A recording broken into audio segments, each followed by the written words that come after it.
বিশেষ বিজ্ঞপ্তি, আমাদের চ্যানেল থাউজেন্ড স্টোরি সাবস্ক্রাইব করুন।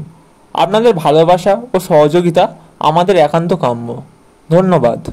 হ্যালো বন্ধুরা, আজকে আমাদের চ্যানেলের উপস্থাপনা হলো চড়ে চড়ে মাসুতো ভাই নামক গল্পটি। চলো বন্ধুরা, গল্পটি হয়ে চলেছে দারুণ মজাদার, তাই দেরি না করে আজকের গল্পটি শুরু করা যাক। প্রতিদিনকার মতো বাজার বসে। বাজারে যে যার জিনিস বিক্রির জন্য সাজিয়ে রাখে। একদিন সন্ধ্যেবেলা সবার সব জিনিসই বিক্রি হয়ে গেল। বিক্রি হলো না কেবল একজনের এক কলসি গুড় আর একজনের এক বস্তা চিড়ে। যে যার মাল বিক্রি করে বাড়ি চলে গেল। শেষে ওরা দুজনকে ডেকে বলে, এরপর আর কি করা যায়? আমরা দুজনের জিনিস বদলিয়ে নিয়েই বাড়ি ফিরি, যখন এর বেশি আমাদের ভাগ্যে আর নেই। এতেই সন্তুষ্ট থাকা ভালো।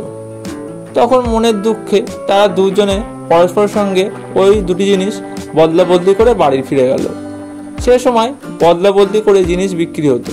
দুজনেই ভাবলো খুব জিতে গেছি, আমি ওকে বেশ ঠকিয়েছি এ ভাবছে, আর ও ভাবছে আমি ওকে বেশ ঠকিয়েছি। কিন্তু জেতেনি কেউ। যে গুড়ের হাঁড়ি নিয়েছিল সে বাড়ি গিয়ে দেখে হাঁড়ির মুখে সামান্য মাত্র গুড়, ভেতরটা বালিতে ভর্তি। আর যে চিড়ে নিয়েছিল সে বাড়ি গিয়ে দেখে ওপরে সামান্য চিড়ে, নিচে শুধু মাটি। তখন দুজনেই দুজনের খোঁজে বেরোলো। মাঝপথে দুজনের দেখা হয়ে গেল।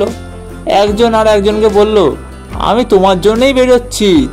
এই বলে কোলাকুলি করে বলল, আমাদের যা বুদ্ধি, আমরা দুজন একসাথে কাজ করলে দুনিয়া লুটে আনতে পারি।